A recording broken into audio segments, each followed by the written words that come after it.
Imagine this. You open your eyes in total darkness, not knowing if it's day or night, because the sun's light barely reaches the deep valley where you're imprisoned for life. Every breath you take is filled with the smell of decay, unwashed bodies, and fear. Your stomach growls constantly from hunger that never ends. Your back aches from endless labor, and you know that today, like every day, might be your last. This is not a scene from a horror movie. This is the daily reality for tens of thousands of people in North Korea's political prison camps. Places so brutal, so inhumane, that they make even the worst historical atrocities seem comparable. These are the Kwanliso, the labor camps and prisons where the Kim dictatorship sends entire families to be broken, worked to death, and erased from history. The regime calls them re-education facilities, but the world knows the truth. They are modern-day concentration camps designed for total control and extermination through labor. Hidden in remote mountainous regions, surrounded by electric fences, guard towers, landmines, and thousands of armed soldiers, these camps represent the ultimate tool of oppression.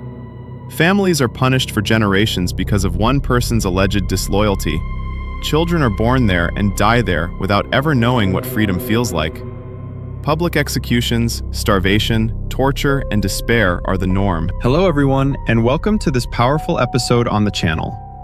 We are dedicated to bringing you real, untold stories from behind closed borders. Stories that reveal the human cost of dictatorship, the strength of the human spirit, and the importance of freedom. If you're new here, thank you for joining us.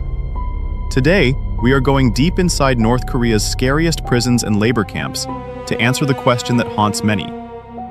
Is it possible to escape alive from such a hell? This story is heavy, emotional, and based on real defector testimonies, satellite evidence, and human rights reports. It may be difficult to hear, but it is essential that the world knows. If this content resonates with you and you want more stories like this, please hit the like button right now. It helps tremendously with reaching more people. Subscribe to the channel and turn on notifications so you don't miss any uploads. And please leave a comment below. Tell me, what shocked you the most about these camps? Do you think escape is worth the risk? Your comments help the algorithm and build our community around awareness and truth. Now, let's begin this journey into darkness, with a glimmer of hope at the end.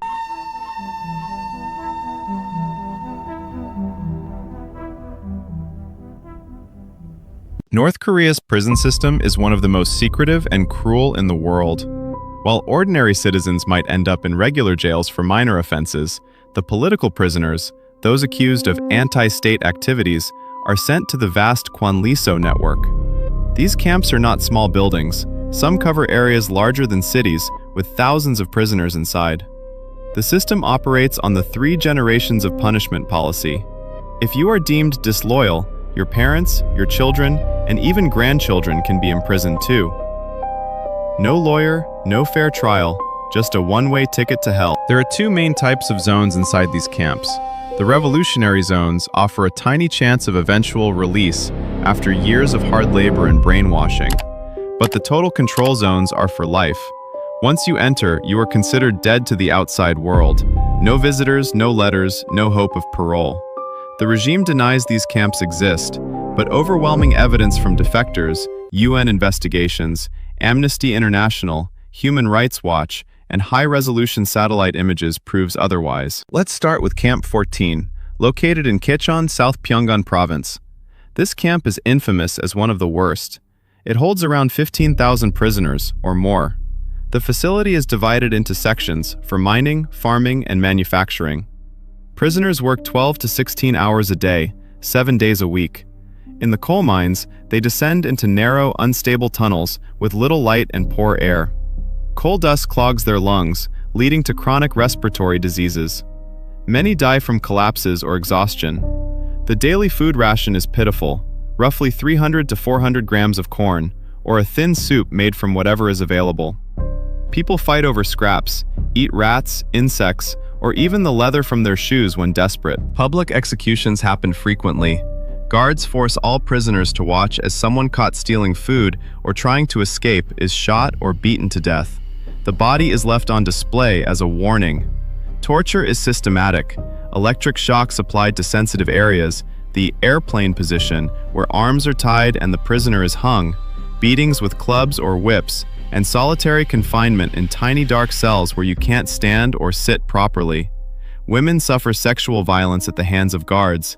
Children born in the camp are indoctrinated from birth to spy on their parents and worship the Kim family. One of the most famous survivors from Camp 14 is Shin Dong-hyuk.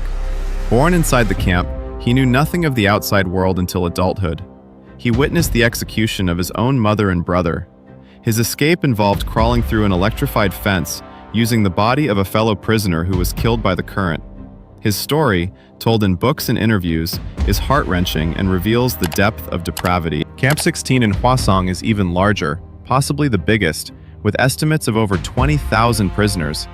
Satellite photos reveal extensive barracks, factories, and work sites carved into the rugged terrain.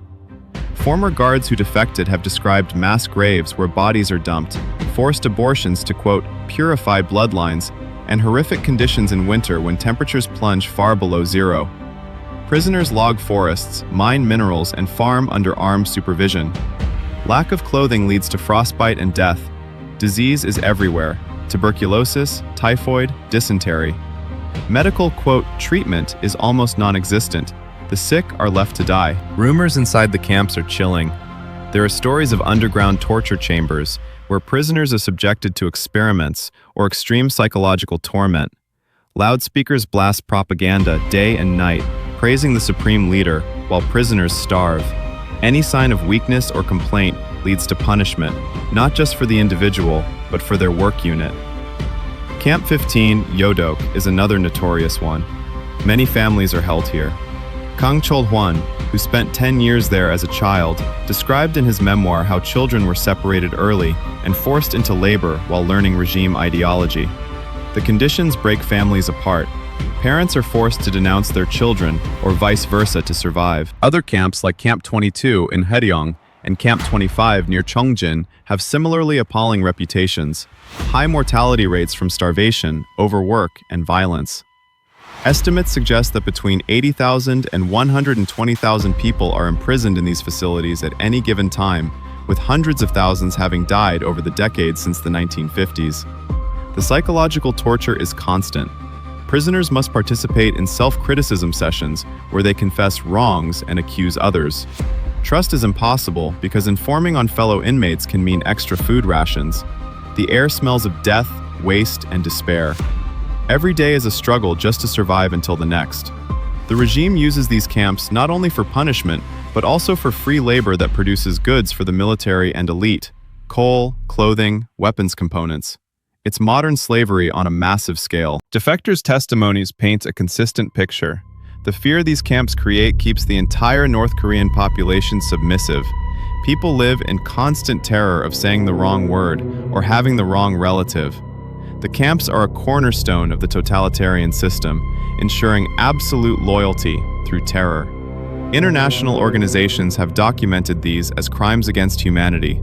The UN Commission of Inquiry recommended referring the leadership to the International Criminal Court. Yet, due to politics and the regime's isolation, little has changed. Satellite imagery continues to show activity and expansion. This is the reality inside. A place where humanity is stripped away, where life has no value except as labor for the dictator. The stories are endless, each more heartbreaking than the last. People eating dirt to fill their stomachs, mothers watching children starve, friends betraying each other for survival. It's a system that destroys not just dies but souls. To make this horror real, let me tell you the story of a man named Chun Su. At 37 years old, Chun Su was an ordinary factory worker in a provincial town in North Korea. He had a loving wife and 2 small children. Life was difficult under constant surveillance, but they had a small home and enough to eat most days.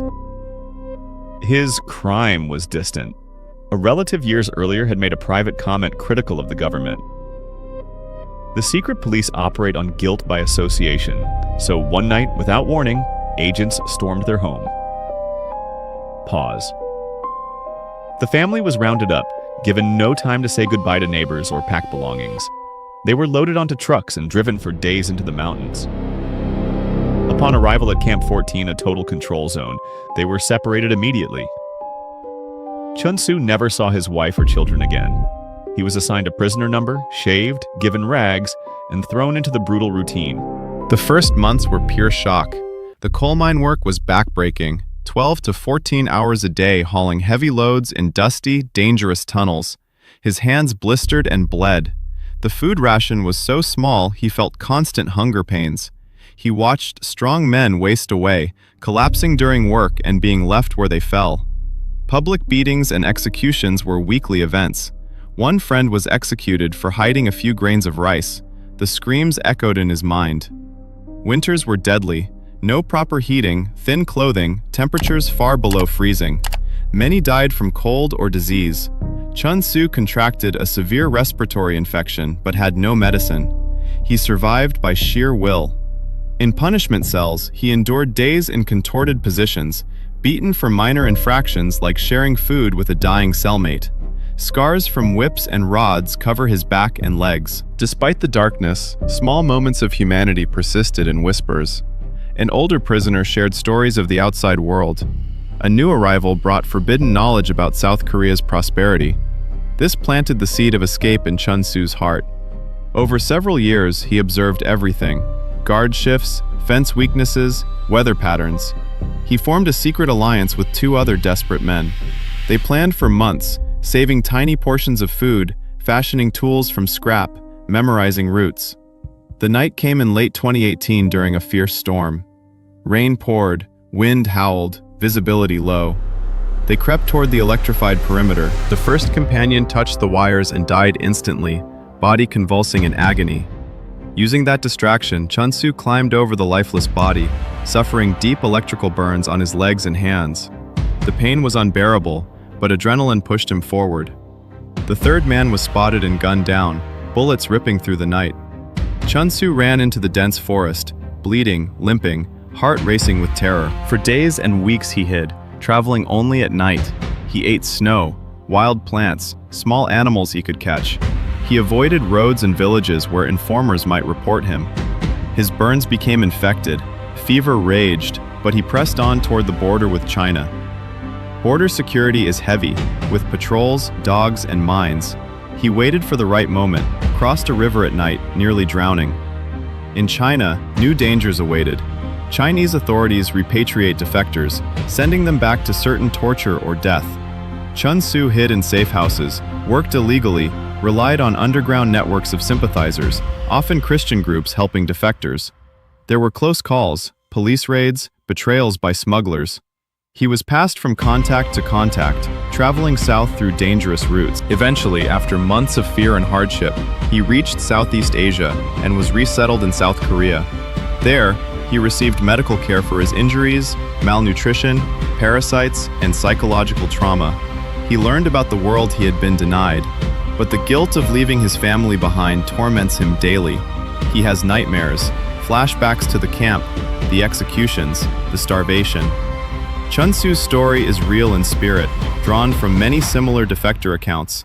It proves that escape is possible, but only for the extraordinarily lucky and determined. The vast majority who try fail.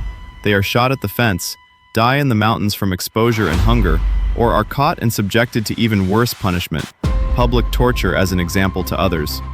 Thousands have lost their lives in such attempts.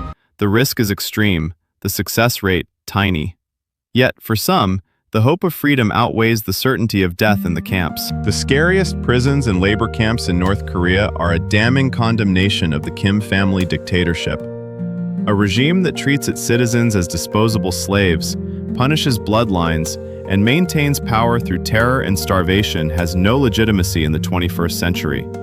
These camps reveal the true face of totalitarianism, cruel, dehumanizing, and sustained by fear. However, stories like Chun Su's shine a light of hope. They show that even in the deepest darkness, the human desire for freedom can drive extraordinary acts of courage.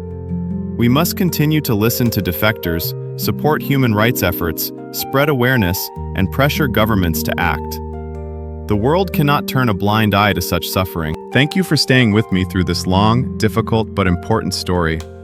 If it moved you, opened your eyes, or strengthened your appreciation for freedom, please like the video now. Subscribe to the channel for more real stories from behind borders. Leave a comment with your thoughts, questions, or ideas for future videos. Share this with friends and family so the truth reaches more people. Your support makes a difference. Stay curious, stay compassionate, and remember the value of liberty. I'll see you in the next video. Take care, and God bless.